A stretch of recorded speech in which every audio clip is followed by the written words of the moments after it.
Welcome back, fellow listener. It's pretty late. It's 1 in the morning. So I was pretty busy this day. I have to play a lot. This not count. Okay. So I do the live now. Why not? Yeah, I know it's late, but better than anything. Then this evening, this night, we have to end the fourth and last book in the Sagard The Barbarian series, The Fire Demon. The Sagard The Barbarian series is a series of game books inside the world of Greyhawk, the first setting ever created for Dungeons and Dragons. And it was written by Gygax and Flint Dille. Now, the last time we begin our journey in the jungle, we escape from Tabu Belabu, and we pay 15 men to our journey into the jungle. Last time we end with a choice.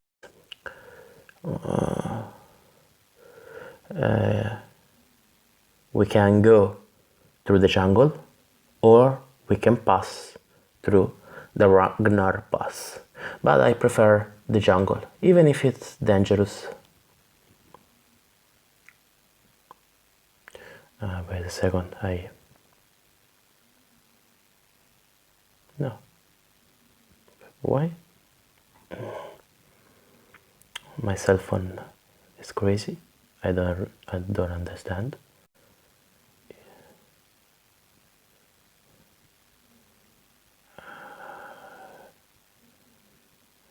Okay, I don't know why. So let's begin. I want to end this book today. So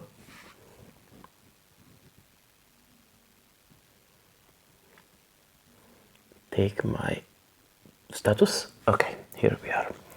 So section 41, and I didn't remember what section this is. 46. We have a map here. Section Section 41, the steaming jungle. The sun grows high as you lead your man into the primal and mortal jungle.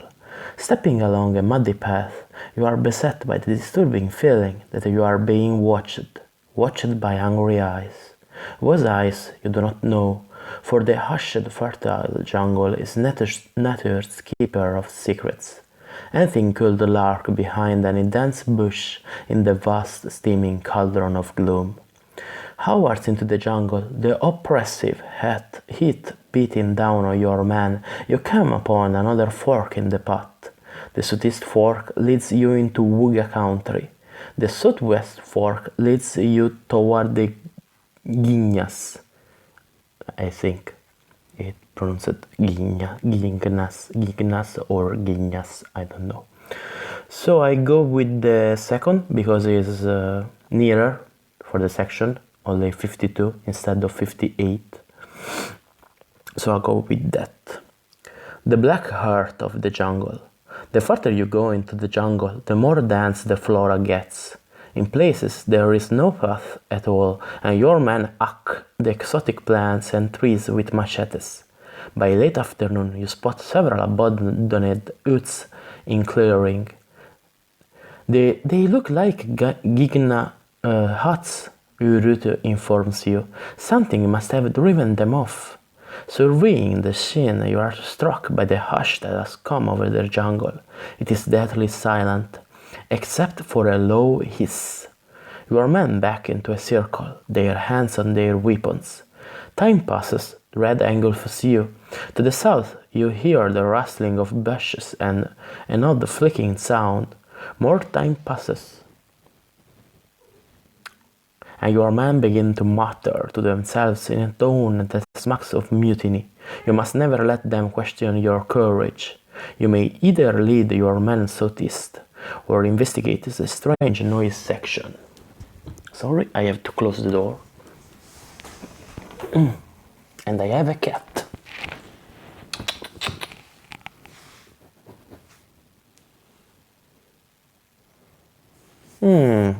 What can I do? I don't want to risk my life, but I don't want a mutiny either. I think I go with the trail. This smells dangerous. Leaving the Gygax village far behind, your party travels westward, passing south of a large lake on a winding mud path. The farther you get from the dark center of the jungle, the more sounds you hear. Monkeys chatter in the distance, brightly colored birds squawk for no apparent reason, and strange moans seem to come from nowhere. The Serpentine Trail eats up 2 days. Regain 14 hit points. I didn't fight a serpentine, so I don't know what. Anyway, in the afternoon of the 3rd day, you come to a fork in the path. If you want to go south, where there is rumored to be a Tanite trading post where you might be able to recruit more men, go to section 63. If not, keep reading.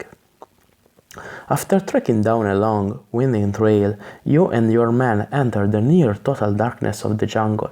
With sun and moon concealed by the eye overhanging foliage, you have no idea what direction the snaking path has taken you until dawn, when the faint light falls upon an ancient, overgrown road, broken by a rushing river. Go to section 73. Okay, I go.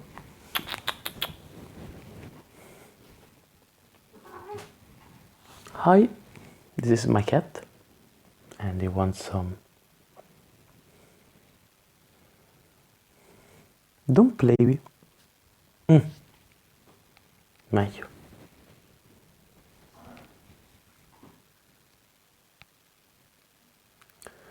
Crossing the Potuma. After carefully surveying a path across the tropical river, you begin a slow crossing with your man. While hopping from stone to stone is easy for one who was raised in the northern forest, it is not nearly so easy for the others. With every step, your men are conscious of the eyes of reptiles who watch them angrily from the shore.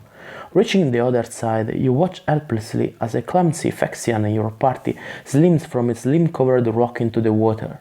With predatory instinct, several crocodiles dive from the shore and slither toward him, but the primitive monsters are too slow. Before the Phyrexian can reach the surface again, the placid river erupts in a bubbling frenzy. Piranha! As you watch the frothing water, you can only imagine what takes place below as he is devoured. So, lose one man. Ouch.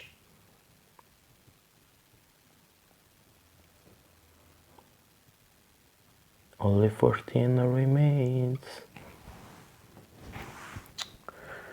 As the rest of your men cross the bridge, flip for each man and lose one man from your party for each 4 you flip. Mutiny. Damn. I hate this mechanics. It's very annoying, I think.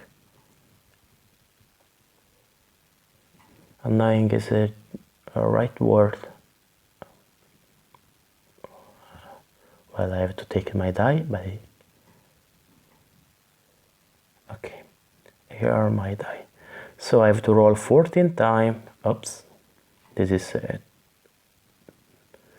So, okay, okay, okay, okay, okay, okay. I lose one man. Okay, okay, okay, okay, okay, okay, okay, I lose one man, another one man. I am down to 13.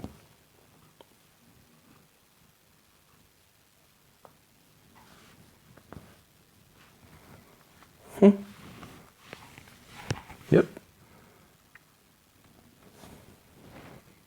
On the other side of the river, you led your men into the primal immortal jungle. As you step through the jungle, you are disturbed by the feeling of being watched by angry, malevolent eyes. Anything could be hiding behind any dense bush in the vast, streaming cauldron of gloom. I have a sort of déjà vu. You are in the dark heart of the jungle.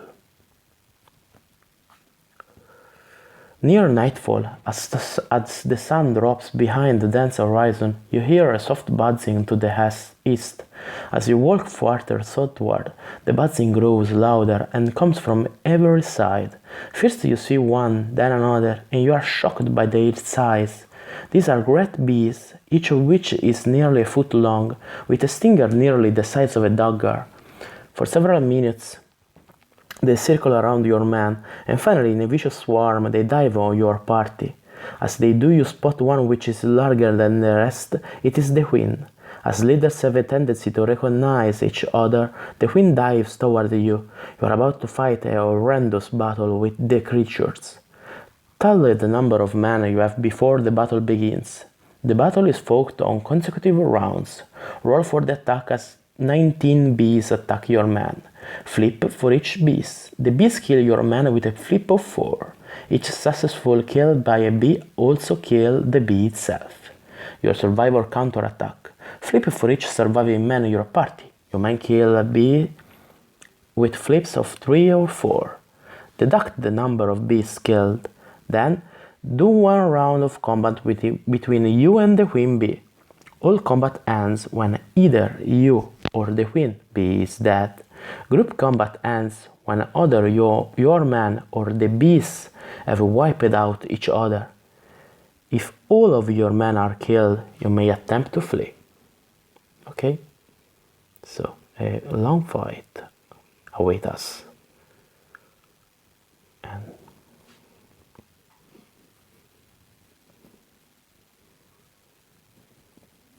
Okay, let's start. I have 13 man remains. So the very first 19 bees. So no. I have to count this. No. No. No. No. No. No. No. Pretty lucky. No. Whoa. No. No. No. Ouch. Yes. No. No. Last 4. No. No. No. And only one die, so I have 12 mana remains, and there is 18 bees. So I fight with the queen.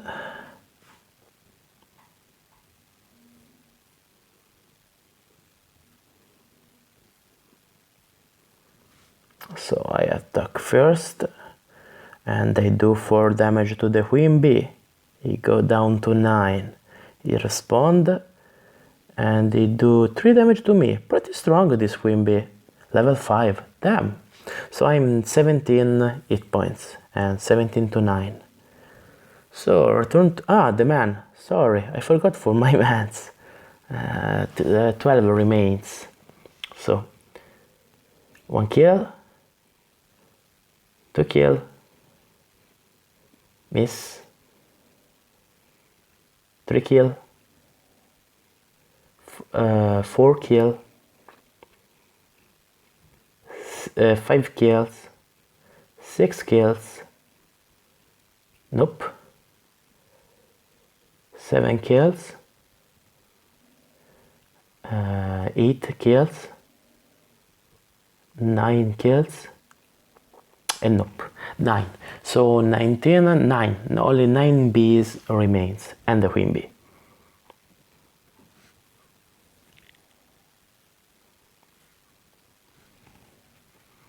So the 9 bees attack, and the first miss, ouch, 1 man die, miss, miss, miss, miss, miss, miss. Only one man die. 11 remains, they respond. 1 kill, 2 kill, 3 kill, 4 kill, 5 kill, 6 kill, nope, 7 kill, 8 kill, another one, nope, the last one, okay, and me and the queen bee, let's attack, okay, oh, another 4 damage to her, so I go down to 5, he attacking me, another 2 damage to me, pretty strong I am, 15 to 4, 15 to 2, 12 to 2, and I kill her. If you defeat the queen bee and some of your men survive, go to section 76. It's my case. So 76. Death to the queen. With a deft swipe of your blade, you cleave the queen bee in two. As she tumbles to the ground, you spin around to fight the other bees who buzz around you and your men in a swirling torrent. However, they do not attack. 2 drones drop to the ground, pick up the severed halves of their queen and fly away, gain 2 experience marks. Okay, we have 11 men and 12 and oh, I have 3 hit points more, so 15, not 20, 23. Don't play with the cable.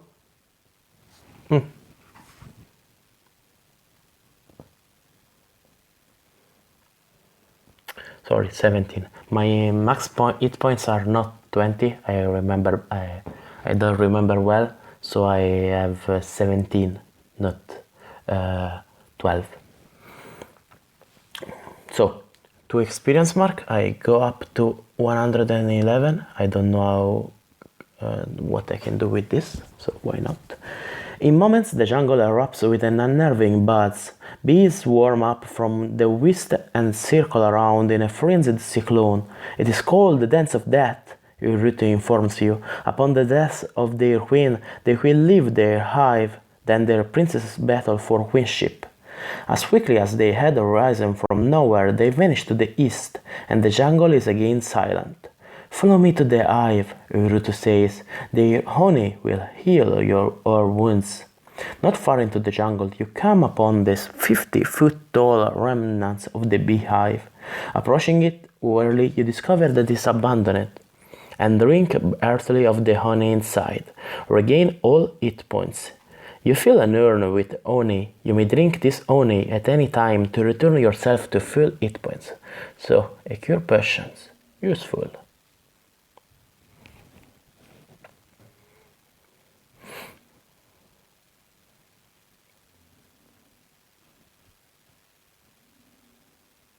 Giant bee honey. Okay, good. As night falls, you are trekked deep into the jungle and pass the night without incident. At dawn, you set out for the black heart of the jungle, and in the morning pass through 2 enormous moss-covered mesas known as the Gates of Death. Go to section 88.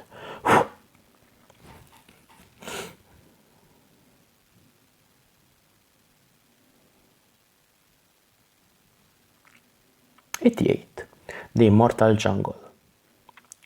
As you march, you notice a thinning of the jungle as the undergrowth gives way to a whitish soil and the foliage becomes taller and more bizarre.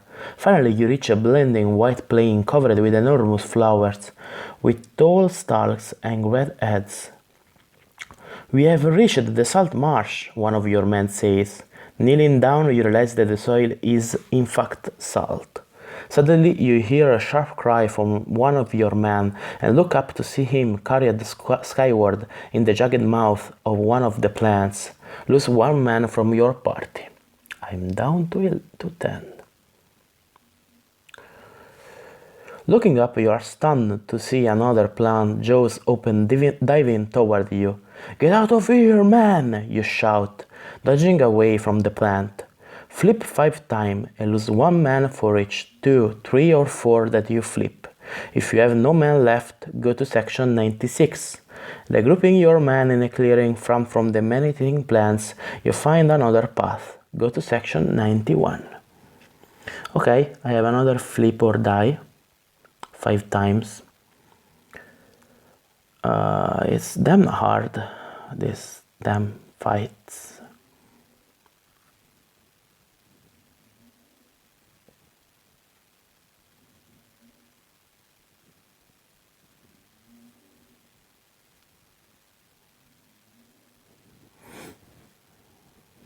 Okay, so 10 man. It's pretty hard because I can lost a lot of men here. So I lost 1, I lost 2, nope, nope, nope, only 2. I am down to 8 men. I have to buy more. So 91. The Search of Sandaul. For a day and a night you trek through the thick jungle. The closer to the dark heart you come, the more silent it is. On the second night, when the stars shine with cold brightness, you climb a tall hill to survey the jungle before you.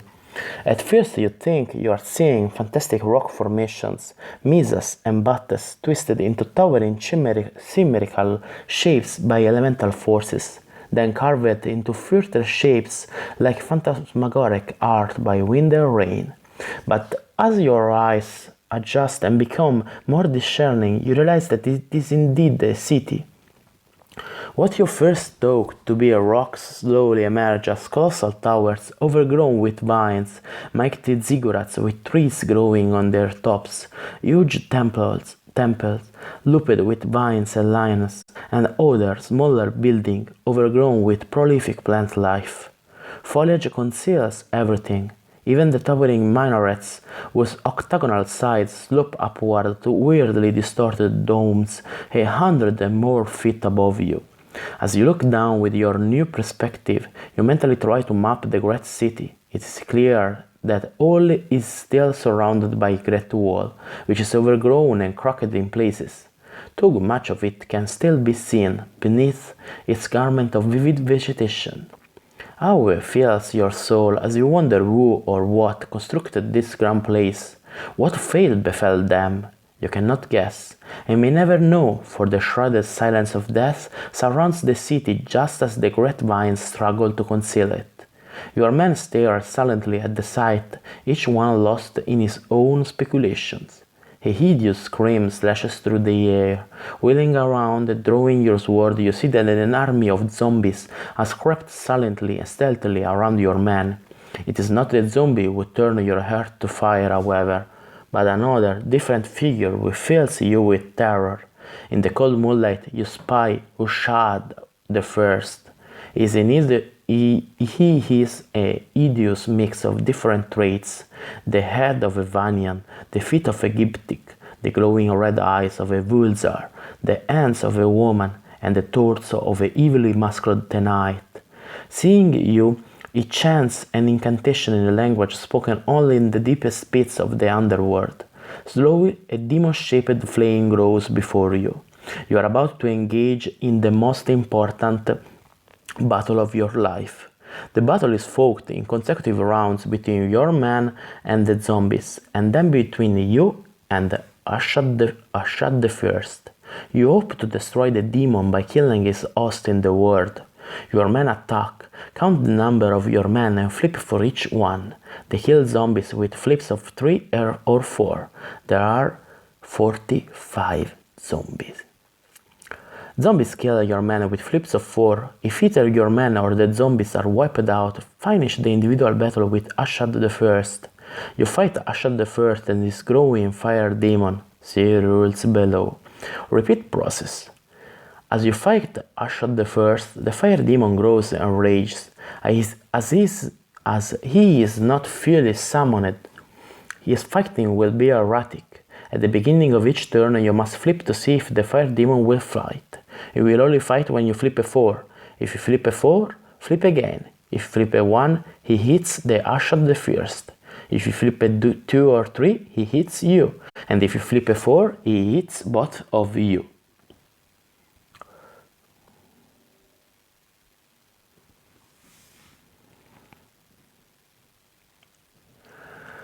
So let's start. It's a pretty hard combat. I have the Stunstone and the throwing starts. I try both of that, I think.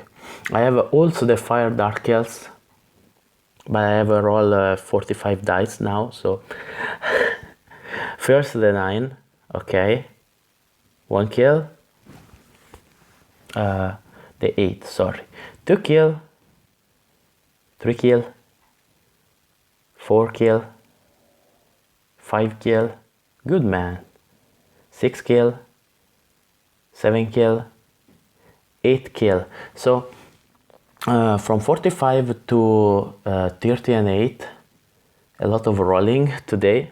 So the zombies, the first miss, the second miss, okay, miss, miss, miss, miss, miss, oops, wrong die, one dice, a kill, ouch, miss, miss, 7 mana remain, miss, miss, miss,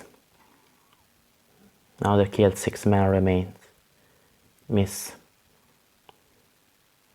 miss, miss, miss, miss, miss, oh, miss, miss, miss, miss, miss, the last 8, miss, miss, miss, miss, miss, miss, miss, and miss. 6 mana remains. So me and okay, so the demon, he did attack, and he attacked Shadow the First.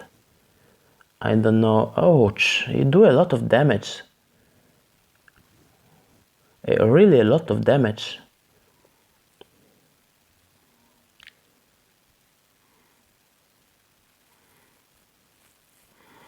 I don't know the damage of the fire demon. I think 4 maybe.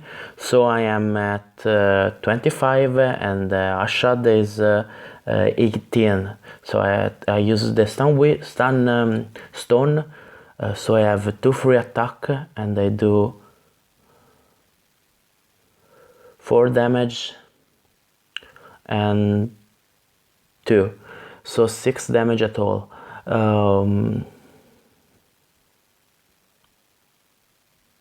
6 damage at all. Sorry, no, 3, 4 and 3, so 7 damage at all. So from 18 to 11. Now, the man and the zombie. Only 6 mana remains, but 1 kill. Nope. Another kill. 2 kill. 3 kill. 4 kill. 5 kill. Okay, 38 down to 33 is pretty hard. 33 roll to do. So miss. Ouch. 5 mana remains. Miss. Miss. Miss. Miss. Miss. Miss. Miss. Miss. Miss. Miss. 4 mana remains. Miss. Miss. Miss. Miss. Miss. Miss. miss, miss, miss, miss, miss, miss. The last three. 3 men remains. Miss, miss. Only 3 men remains. So now the demon didn't attack. I used the stun stone, so I got another 2 attack. 4 damage and only 2, so 5.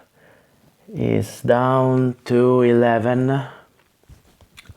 Minus 5, go down to 6.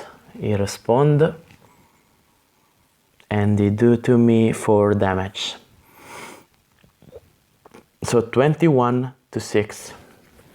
My 3 men hit to kill, 3 kill, only 30 zombies remains. A lot.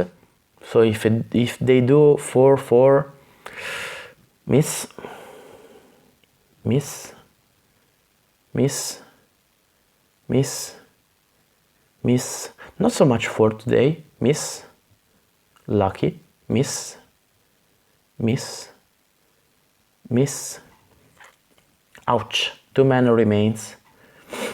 Miss, miss, miss, miss, miss, miss, miss, miss, miss, miss, miss, miss, miss, miss, miss, miss, miss, miss, miss, miss. Only 2 men remains. Oh. Okay, the demon didn't attack. I used the stun stone.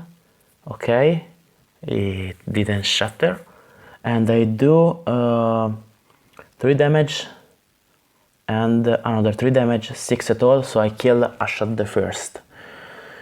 Ooh, pretty hard for the man. For me it's more easy, but he do a lot of damage and I lost a lot. I lost 21, so, and a lot of man. I was lucky, I think. Okay, good. If you defeated the Ashad the first, go to section 89. I was in 91. Let's go.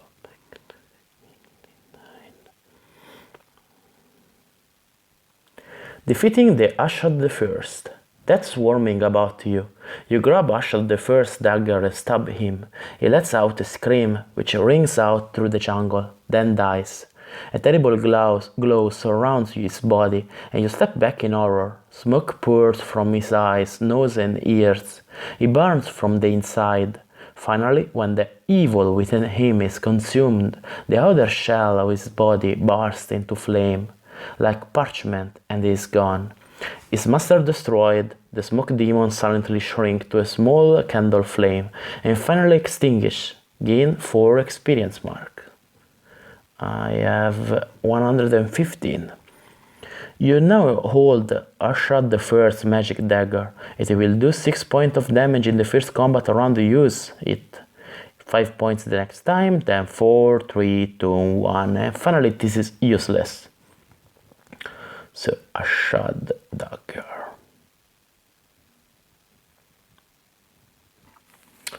You may also use it once on any opponent level 4 or lower and destroy him, but if you use it this way, the weapon is finished forever. Then you are struck by a horrifying realization. Your root is gone. Sifting through the Ashad the First's ashes, you find the pendant he wore about his neck and pick it up. It is still warm to the touch as you put it about your own neck. Seeing the pendant, the zombies drop to their knees. Lead me into Sandal Ul, you command this amassed throng. Slowly the zombies rise and silently walk into the night, and you follow them. When you reach the haunted city, a most startling event occurs. Misty warriors stand high on the parapets. They begin to descend as if upon an invisible staircase, merging their disembodied spirits with the zombies' dispirited bodies and creating whole people. Though you place no faith in subtle magic, you cannot help but be dazzled by the transformation as the spirits inhabit bodies. Intelligence spirit filled the zombies' eyes, and shortly they step as one to the great gate of the city and throw open the door. Thus you enter the lost city of Sandaul. The inner city is an extraordinary monument. Awe fills your bones as you stand before the immense statue of an ancient king. Stepping down the straight marble streets, you move confidently, unafraid of things long dead. The red slabs of bone-hued stones which pave the empty streets are covered with creepers and small plants, but here and there the attacking vegetation has failed to engulf the street. Progress through the deserted, dead metropolis is quite easy. A shiver creeps from spine to neck as you observe empty doorways and windows which gape darkly like the magnified mouths and eyeholes of moss-grown skulls. Near the center of the city stands a great pyramid of amazing size and design. Instead of granite cubes, the fragile-looking structure appears to have been built entirely of intricately carved figurines sculpted from solid rock.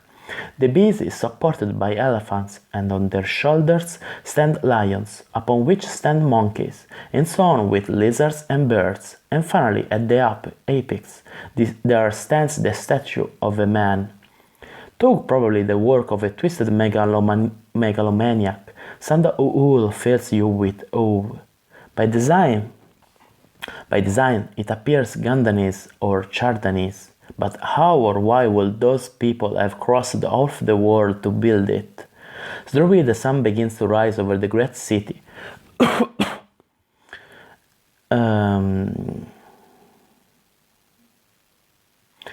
And the ghost zombie people have begun cutting away the overgrowth. Watching them, you name them god zombies. Ghost zombies, god zombies. As the sky grows bright, you climb the great pyramid and survey the amazing network of streets, temples, homes, and other smaller buildings whose function you can only guess. One day this was a great civilization. One day it shall be again.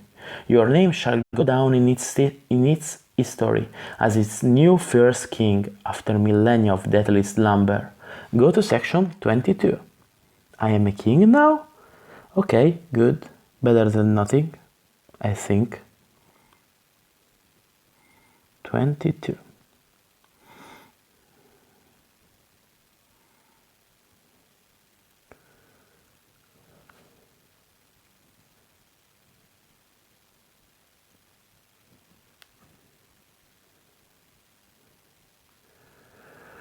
Terror in Sandaul.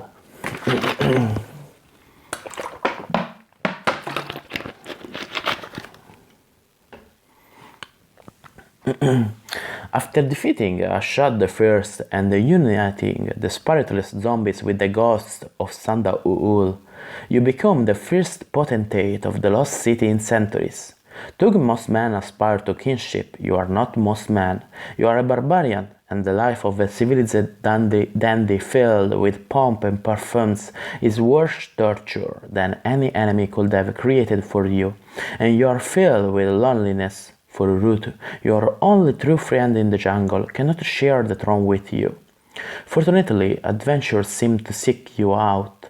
One night, as you toss and turn with fitful dreams of the fire demon, you awaken to a pounding on the door. "Lord Sagard, arise!" says a familiar voice from the other side of the door. Rising from the dead, you see that the Ashad I pendant smolders in the cold light of the moon. Then you open the door, and there stands Urutu. There's no time for greeting. "Look!" and she points behind you. As you turn, you hear a blood-curdling scream from outside and dash to your window. First disbelief, then horror seizes you as, looming over the wall of the palace courtyard, is the fire demon itself, threatening to reduce the city to charred ash. Seeing the deadly ferocity of your antagonist, you have two options. You and Urutu may fight the demon in normal combat, or you and Urutu may attempt to shatter the pendant while the demon strikes at you. Not an easy choice. I don't really know. The demon is pretty strong, I think. I really don't know.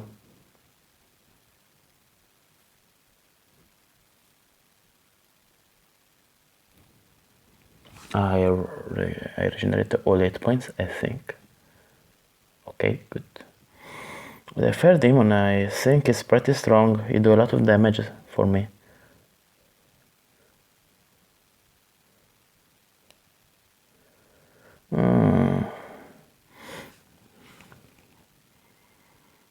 I don't know. I don't really know. It's a pretty hard choice.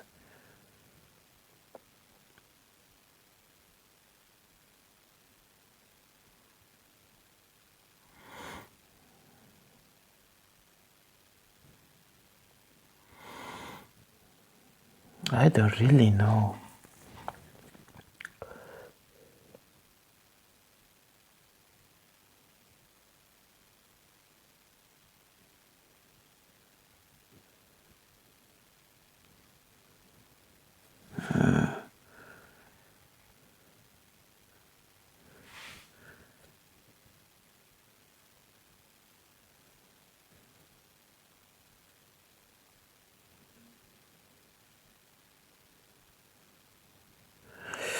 I think I go with the Shattering, because the Fire Demon appears to be a strong enemy, and I don't like the life as a king. So I go with the Shattering, and I think this is our last combat of the series. So let's make it epic. Fighting the Shatter the Ruby Pendant. As the Fire Demon bursts into your chamber, you and Urutu realize there is no escape. Either you or the Fire Demon soon shall see your last in this earthly realm. While you try to shatter the pendant, the demon attacks you.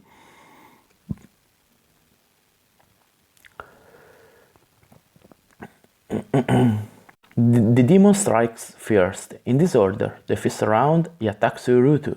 The next round he attacks you. Then both you and Urutu attempt to shatter the pendant. This continues until you or the demon is finished. If at any time you wish to fight the demon normally, go to section 90. Nope. So let's start. The Fire Demon attack first. And they have 2 attacks, and he'll do a lot of damage. So 6 damage to me, 19. It's pretty strong. And only 5 to Urutu. So I am 19 and Urutu is 13. I have to flip a 4, okay, good, and a 3. Nope. Damn. So Urutu try, a 4, nope. So the demon attacks again. 6 damage to me, I am down to 13. And 7 to Urutu, from 12 to 5. I have to roll a 4. Okay, good, the 4 is gone, and a 3 of 4, a 3 of 4, a 3 of 4. 4, yes! 4. I shattered the pendant. 94. The curse of Ushad the First.